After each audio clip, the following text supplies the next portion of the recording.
think I would have been a little more pissed. Like, I don't know if I really would have been happy if, like, either Jon or Daenerys were, in the end. Anyway, let's get back to Okay, there's this long synopsis, and it's really long. But why? Like, 6 of the episodes are just people beating the shit out of each other. Right. That's Did true. it describe that in detail? It does not.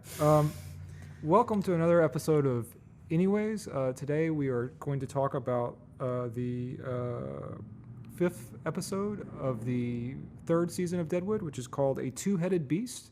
And in this episode, Dan Doherty and Captain Turner fought, and it was a very dirty fight. And what did you guys think of this episode and that fight? I liked it. I really liked the fight. It was down and dirty and a little bit brutal. A lot of bit brutal. A lot of it brutal. And I thought it was fucking great. That was great. Normally you're Chad, but you sound an awful lot like Steve the Drunk. They call me Chad the Drunk. Yeah. Steve the Drunk does have kind of like a. He's got a little bit of a macho man thing going on. Like you can see him cutting the a promo. cream. just doing the whole thing except against Hostetler, like Hostetler. And, this is He's got my board. We're gonna settle this in the ring. with more racial invective than would be normal. Yeah. Well, in WWE maybe in promo. like the late '80s it would have happened like that, but Yeah. Or if you're secretly taping some of the wrestlers. yeah, Right. right, exactly. But I'm sorry. So the fight was fucking fantastic. the fight was fucking Yeah. fantastic. I mean, I've never been so wanting to see somebody just get the ever living shit beaten out of them. then Captain Turner with his little pork pie hat and his little mustache, and he's always weird little teeth poking Goddamn through. sea creature, Yeah. motherfucker. He never talks, and he's always just like doing various things for Hearst, and he's filmed in such a way that he looks gigantic. Yeah, And I was very worried for Dan. it was fun seeing Captain Turner do his calisthenics. Oh yeah. And, moving in 20 degrees from this way to this way, and that was it. It's great that they both, Dan and and the captain, they both had separate sort of get ready for the fight Because they've had to do procedures. This, Yeah. So the captain does his calisthenics, his stretches or whatever, doing the things, and then Dan just greases himself up. I was about to say, do you think that's what turned the fight, in his favor? Do you think greasing himself up did? Johnny annoys Dan by pointing out horrible things to say before a life and death struggle. Yeah. But one of the things he says that Captain Turner doesn't have much hair, that you can't grab onto his hair, but he can grab onto yours. And Right. during the fight, Captain Turner grabs onto his hair and Right. gains the upper hand. Sure. But that's why he greases up his hair too. Oh yeah, that's true. Yeah. So once he tries to grab onto it, Yeah, and it's a notable fight because they get tired. They don't look too valiant. They're like large dudes who get tired and lean against each other. it's like a real fight. Yeah. It's like, and you said that during watching it, and you also said you got delighted when we just cut to Dan. He's just like naked, rubbing himself with like grease, because it's a little vaguely ridiculous, but it is a wrestler thing. Oh, you guys sure. said that? Of course, yeah. Yeah. Got to get the goop. Definitely, you got to get the goop. You Rub got yourself down. and you do it all the way down from head to toe, including the hair. Yeah. You do it so that nobody can grab onto your shit and hold on to it. And that way, you also have the upper hand. It's like because you're too slippery to hold on to. Yeah. But I mean, he was at a disadvantage when he did the move that put him over. Dan did. I mean, he was getting his head bashed against a rock. Sure. after having him being drowned in a puddle. After the puddle, just a few things. Several happened. things, yeah. Yeah, I mean, he got some good like back He got- kidney punches. yeah, he got some onto- kidney on- punches on in there. The captain, but like, so he was at a disadvantage when he, Yeah. When I first watched this, I was like, it's time for the show to offer up yet another main character to the gods. It's going to be Dan. I was worried too. Yeah, first time I saw it, I was like, "Oh, this is not looking." And then not looking the great. eye, Captain Turner's eye popping out of its socket, and him just screaming in such pain and panic and helplessness it's like the cherry on the cake of the entire Cherry. thing. It's just like Cherry. it's just so gross, but it also feels real. It's not like too gratuitous almost. And strangely satisfying.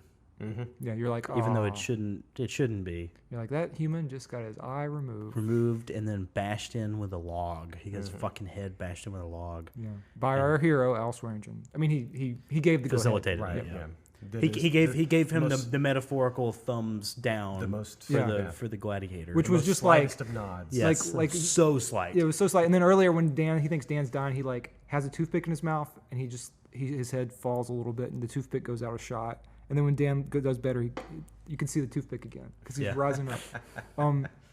There's you always wonder if the writers of the show or how much they really input they have, because Milch gets almost all the credit, even though every episode is a different credited writer. Sure. And Dan Doherty or W.R. Brown has written about the scene, and basically like his uncle. He tries to base a lot of Dan Doherty on his uncle. And his uncle, I think his uncle was in a fight and someone's eye got taken out of their socket, and so like he had a lot of input on the fight choreography.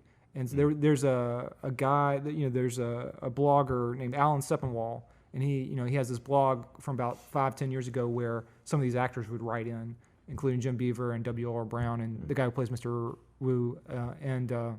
Anyway, they talk about the fight, and I think they took 3 days either to film it. Basically, they put a lot of effort and time. They made it really special. And anyway, I think it's great. It's been called one of the greatest fights in TV, which I would say it's probably true. It's a really good fight. Yeah. It is good. Yeah. The other big thing in this episode is Hofstetler, which I think is less successful. Yeah. Steve, the drunk, and Hofstetler, they fire a gun in the air so that they can sign the signing over the livery from Hofstetler At the same time. yeah, to Steve Separate the drunk. locations, So across that they the camp. don't have to, Because be the first. Steve was a jackass, and Steve was a jackass, and Bullock was impetuous and couldn't stand any more of Steve's bullshit. Yeah. And that's kind of what led to that having to happen. Well, also, in the last episode. Well, Mrs. Ellsworth or Alma she was high, and she kind of like facilitated the awkwardness of Steve, which led to him demanding the chalkboard, which led to them searching for the chalkboard. Right. Yeah. Yeah. Shake hands. No, basically. Yeah. Is what's said, and then he starts to slowly back out, Yeah. and then that's when he asks for the chalkboard back. Yeah. Yeah, he's sort of shamed a bit by Alma's reaction to him not doing the handshake. Yeah. And I think Yeah. I didn't like this turn of events when I first saw it. Like the final turn with Hostetler, being so, I guess, just driven up the wall by Steve the racist, Steve the drunk racist. Because any normal circumstance, you would just beat the living fuck out of that guy, because it's like he's so stupid and so racist and so fucking abrasive that you just want to beat some sense into his fucking head. If you've got a gun, and you really are at that far at the end of your rope, why not shoot Steve first and then turn it on yourself? That's what I would have done. It didn't. For that, it wasn't very satisfying for me for that reason. I guess I can sort of see why they. It feels like writers directing characters in a certain way, as opposed to coming from performance. It's like it's a Hearst situation where it's like, Hostetler could easily take care of Steve drunk. I mean, obviously we're in a world where the racial violence that Hostetler and but here's the other thing: General Fields are under. At any time they could get basically lynched at any time. Is that what Hostetler wants to be remembered as? He's the guy who killed the white guy. No, I mean, Hostetler has a very high standard. He's like Bullock in that sense. He has a huge high standard for himself. You know what I mean? And it's like, and that would be his legacy. It wouldn't be anything else. I mean, just go to Oregon. You're just about to go to Oregon. But he feels so berated by this stuff constantly that I bet, and I think I'm remembering in a past conversation where they were talking about it out in the wilderness, where it was almost like Fields was telling him about this Neverland place called Oregon that they could go and be fine, everything would be great. And doesn't Hostetler almost kind of laugh it off for a second or something? And then he kind of goes into it. And that scene is the only setup for his suicide here. Where it's like, he says, basically Steve, and it's all in this language where you have to listen to it twice to even parse it at all. And it's just like they're sitting around a campfire and they have a million other things to discuss. They're trying not to get killed by being lynched at that time by the horse running over Bullock's child. But it's like they have a conversation where Hostetler says, I don't want anybody to take my life from me. I'd rather take my own life. And so like that's kind of a nod, but it's such a tiny nod, and it's just, to me, it's not enough setup. And like it was easier this time watching it. Like I was like, but I really like Hostetler, and I thought like he's like I feel exactly like what you said. Like the director is like, all right, we gotta get to this point. We're going to kill off Hostetler now, and they didn't allow enough character work to build up to that point. I like how I see everything you're saying, but I also think that of that time period, I don't think it would have like. I don't think it's realistic to assume that he would have done that. I think the only thing that probably would have crossed his mind was like, well, the only way out of this is just fucking shoot myself and be done with it. But I mean, all he had to do was... that's the only thing I have any control over. I don't know what he had. I mean, like, yeah, I guess wait another day and go to Oregon, but like...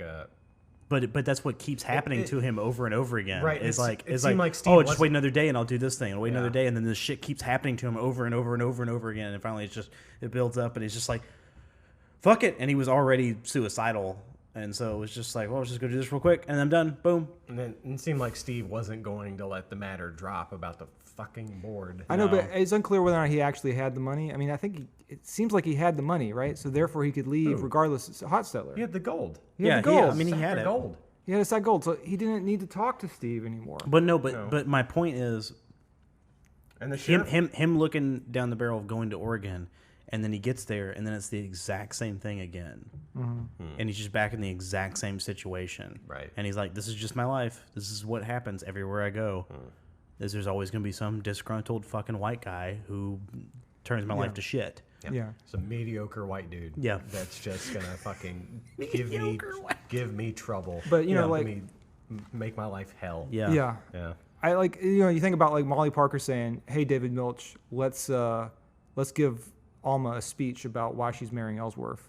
Like I feel like I think his name is Richard Gant, who plays Hostetler. I felt like maybe it's a case where he just didn't feel comfortable asking, "Hey, maybe Hostetler should have more than like a few lines before he shoots himself." Sure. Like, I mean, I think watching it this time, it's a lot easier, and what you said is very valid. Like, there's enough horribleness in there, but like they're relying, I think, on a lot of underlying things. That should be assumed, but that shouldn't be assumed when you're watching a show. Yeah, I mean, maybe there's a big threat of racial violence for these two characters, and but that needs to be expressed more clearly. Yeah, and also because everybody speaks in these awesome quasi-Shakespearean language throughout the show, and so it gives an air of like a Wes Anderson movie. It's like it seems like not really, but it's like they're a little detached from the world around them, and I feel like General Fields and Hostetler seem a little bit like they are just as safe as everybody else a lot of the time, and it's just what you said. They seem like awesome characters, and I feel cheated of Hostetler. I mean,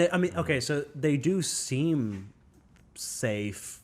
Except for the fact that everything that they're in, they constantly talk about being in fear of death. Yeah. And they literally, one of them almost got lynched to death. Yeah. And when the first time we saw him. Yeah.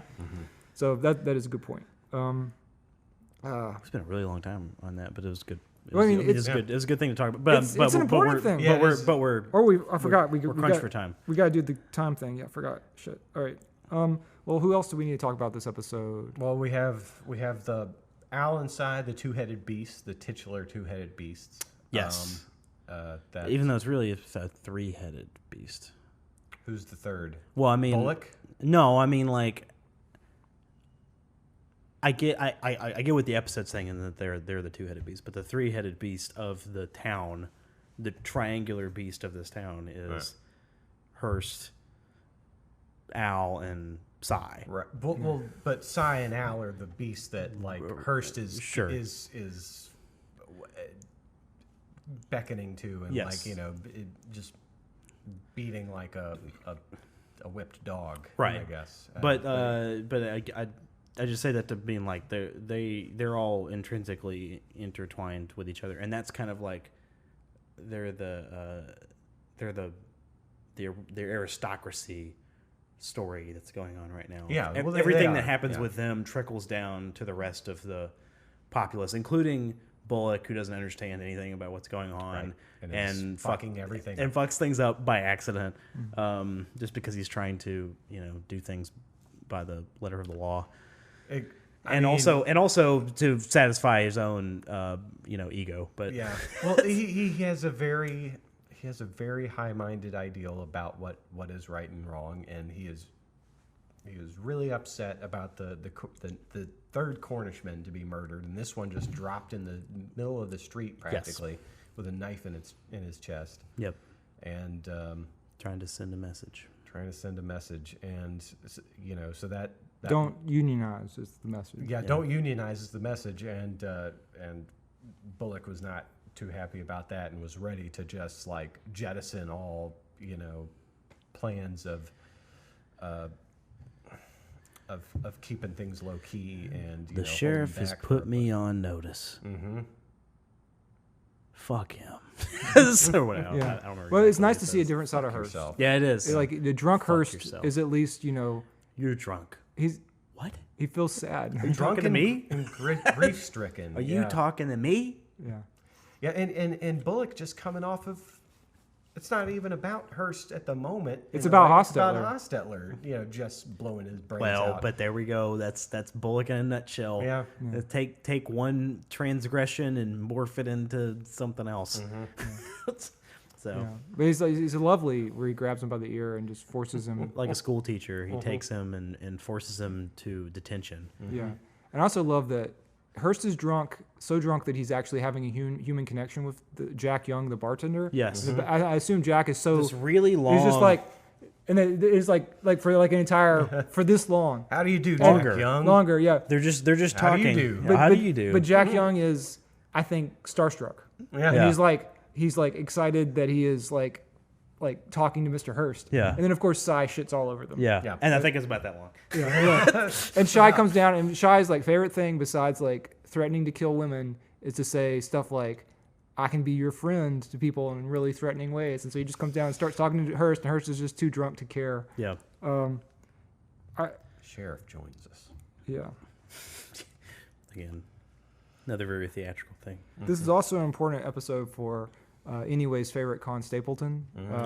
He heads it off. Oh, you guys missed the really long conversation we had about Con Stapleton before we even started recording. Oh yeah. Peter Jason, it's awesome. Yeah, I love your performance of Con Stapleton, but just opening with him talking into a titty. Two women's breasts and pretending that they're ships at sea. Well, he's talking like down to the galley, Yeah. like one of the or down to the engine room or Exactly. whatever, like the thing in the whatever you call that pre-electrical intercom system Sure. in ships. Yeah, or yeah, whatever. yeah. So And he's calling down to screaming into engine the room. areola of the Yeah. breast. Yeah, Yeah. as if he's And then that's when Cy comes in and is like, well, I was going to ask you if you wanted to come in on this job, but I need somebody with a little bit more fucking discretion than those that are screaming into breasts. Yeah. And he's like, I've just been taken to The sex desire. the desire of sex. It was, I think, what he said was a sex interest spasm. Sex interest spasm. Spasm of sex interest. I couldn't help myself. Yeah, and he's chosen a prostitute that looks very similar to Claudia, Yes. the theater woman. At the very first time I saw this, I thought at first it was her. I thought it was, and I think many people make that mistake. Yeah. But it is actually a prostitute that looks like, and you can tell it's not Claudia because she's actually smiling. You could read a book on that front porch or whatever. Yeah, Porch, you could read a book on. Yeah. But he's like, the fact that he had sex recently has awakened this spasm of sex interest, and then he's not going to be good for 3 days. And then Cy Tolliver basically says like, "Yeah, you're not in on this," and Con Stapleton's like, "Well, that's probably for the best." Fair. And it's just like, why is Cy not threatening to kill him? Like, what is wrong with Cy that he's not threatening to kill him? Because for some reason, Con and what's his name? Leon. Leon. Yeah. Cy and Leon get a pass, and I don't entirely understand why, other than why does Starscream get a pass in Transformers? Why do I feel like Megatron is pretty on point with Starscream. Why? No, well, but he threatens his life all the time. Sure, but he didn't kill him, does he? But it's true. There is a certain. But Leon does get threatened for his life. He does. But also, Stapleton is more of a boob. Yeah. No pun intended. The joke. There was a pun intended. There is a certain amount of plot armor for buffoons. Mm-hmm. It's like yeah, somebody should have killed you at some point. There was a character on Boardwalk Empire who's just this total. I don't know how to describe him, but he talks like a total 1930s, 1920s, caricature. Yeah, what's going on? It's like this total character, and at one point. Late season. I mean, a later season. Shea Wiggum's character is getting picked up from prison, I think, or something like that, by this guy. Yeah. And Shea Wiggum just looks at him and it's like, how has no one killed you yet? And it's like, I don't even remember what his response was, but it's. Yeah, I don't remember his spot, but is it Mickey Doyle? I think that's right. And it's one of the best performances in the entire show. No, he feels like he's a character right out of that time. Yeah, but it's literally you exactly think that exact thought throughout the series. It's just why is he not dead? But because he's a buffoon. Yeah. There's something lovable about them to the people that employ them that they're like. Well, but they also don't take him seriously. Yeah, it's right. I would feel wrong murdering basically this pile of goo that's come to life. Yeah. And it's I'm not going to do that. Just like with Farnum, they don't consider him a threat. Exactly. Right. Yeah. And Farnum with Richardson. I mean, not like Farnum has really been given any good reason to kill Richardson, but even if he did, it's like. But Farnum, I would not deign to put my hands around your neck to, just it's. There's just a certain kind of it's the buffoonery. Yes. Buffoonery saves them. Yeah. Let that be a lesson to you. Be a buffoon. But I forget what I was going to say. Where were we going? So Al, Cy, they're. What else happens with Cy in this episode?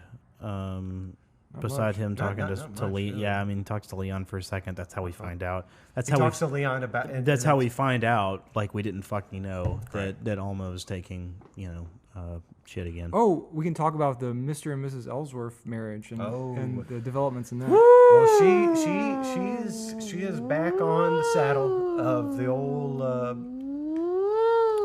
horse and Laudanum alert. What is she on?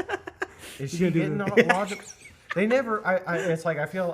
I want to know always. Exactly what are they doing here? Is this opium? Is this laudanum? Is this? She's doing the exact same thing she was doing before. She's spooning that stuff into their drink, and then. So it is. It seems like laudanum is the liquid form of opium. Sure. But okay. I guess it's morphine, but it's I'm not quite sure. Right. I've never done it, so I don't know. It's all part of the same family. It's all opiates, basically. It's all okay. It's all milk of the I've poppy. never taken an interest in it. So. No, Jesus Christ. Yeah. But anyway, the idea that.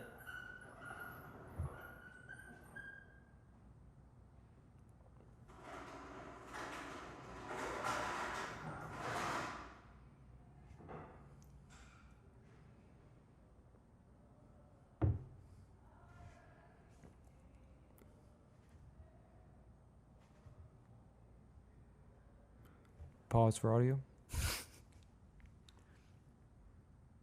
This is actually good because it gives me time to catch up with where we are.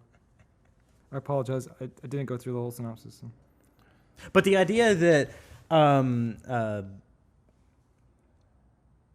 the fuck were we talking about? We were talking about Mrs. Ellsworth and her, Oh, her God problem. damn it. She fucking... Okay. Her problem. So, we get glimpses of it. Trixie's obviously understanding what's going on. She sees it. She's acting fucking loopy towards people. Who is she acting? Who's she acting loopy towards? The newspaperman. Merrick. She's talking to Merrick, and she basically is like... She basically asks all the questions. Mm-hmm. Yeah. And then says, "Do you have any questions?" at the end of it. And but he just is so infatuated with her. Oh, yeah, it doesn't of course. matter. Yeah. And then later he thinks about it. He's like, maybe those questions weren't as good as I thought they were. I mean, those answers. Yeah. Right.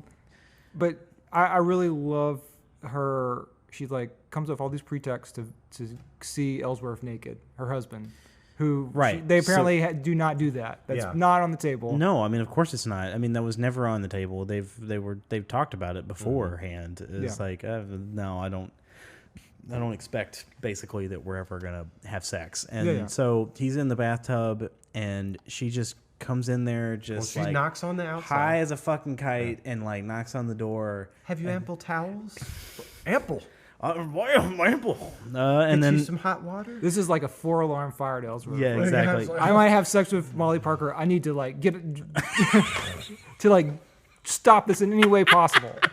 Like it's scary to him. I wish it was colder, or whatever he says. I would almost wish it colder. That was a little con there. Yeah, it was still good. And then she's like, "Well, would you want me to come in there and wash you?" And he's like, "What?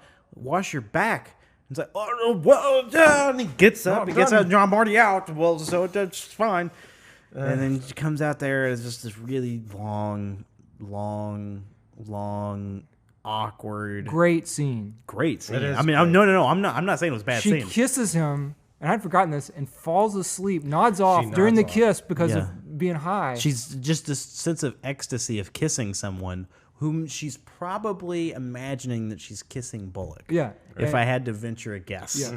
And he says something like, "I guess I'd be unmanly," and he like kisses her. He ventures and kisses her hand, and then he finally kisses her. But when she falls asleep, he's like, "Oh shit!" And then immediately he's like, "I'm moving out." I'll make arrangements. Yep. Yeah. He's moving out, things. and on basis of one kiss. And then mentions Sophia, and talks about getting her. I'll fetch her. And him making basically the implication that she doesn't do anything with Sophia. Because she'll be too high to remember to pick up Sophia. Yeah. Don't forget. Yeah. So. It's.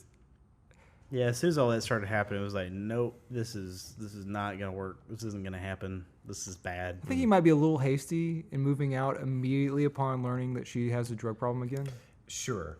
And then also I just feel sorry for Alma, regardless of her nodding off. Like we're being rejected during your kiss. We've also already established that Ellsworth is somehow like supernaturally perceptive to the fact that she wants to have sex with Bullock in moments. Yeah. And I think that's probably also a big part of it. It's like, oh, I know where I stand in this. It's one scene that does a lot of work masterfully and quickly, but it's just like, I'd rather have like 50 scenes. I mean, you said before, a lot of Ellsworth goes a long way, and it does. But it's like now these, him and Alma are a power couple. If they could only understand their power couple nature, if they could, they would be. They're already awesome. But it's just not going to happen. Yeah.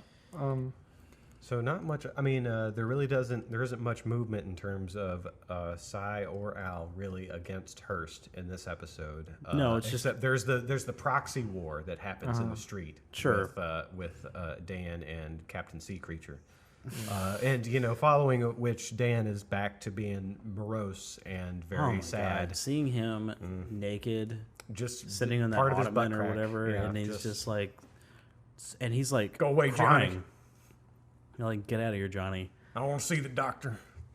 Yeah. And do you think he's waiting for Al to come? No. I think Al correctly diagnoses him. Okay. I think so. I mean, he almost died. Maybe he is waiting for Al because we don't know because Al never goes in there. Sure. But Al explains to Johnny, and I mean, I know Al says that, but I'm just wondering if like it's one of those things where like Dad thinks that he knows what Son's going through, and really Son's like, no, I just want you to come in here and talk to me. Well, it's similar. This series is taking a viewpoint similar to when Bullock fought the Indian in the first season, and he was consumed with empathy for the Indian after having bashed his head in. Yeah. He's like, it was just two of us going at it. It could have gone either way. And Dan has the same thing, and that's what Al diagnoses him with. Sure. And then there's two things that Al does that are unusual this episode. One, he says, I can't figure out the fucking angle. Go ahead and fight him. Yeah. Like, that's neat because Al's admitting that he doesn't understand what's going on. Like, but for the past few episodes, he seemed like he's just lost. Yeah. Ever since he got his finger cut off. Ever since he lost part of his body. Yeah. He feels like he doesn't know what's going on. Been unmanned. And he has empathy for his Indian skull that he talks to. He's like, didn't you, when you were about to be killed, didn't you just want to just understand? When he was sitting there at his desk, I correctly was like, he's going to turn and open up the door to the chief. Who now has a wooden box Yes. as opposed to a paper wrapping. Yes. Right. But the other thing, what is the other thing that Al does? That was definitely a chief moment. Al shows some empathy towards Johnny, too. He invites Johnny to sit down Yes. and talk to him. Very shocking. And Johnny's shocked.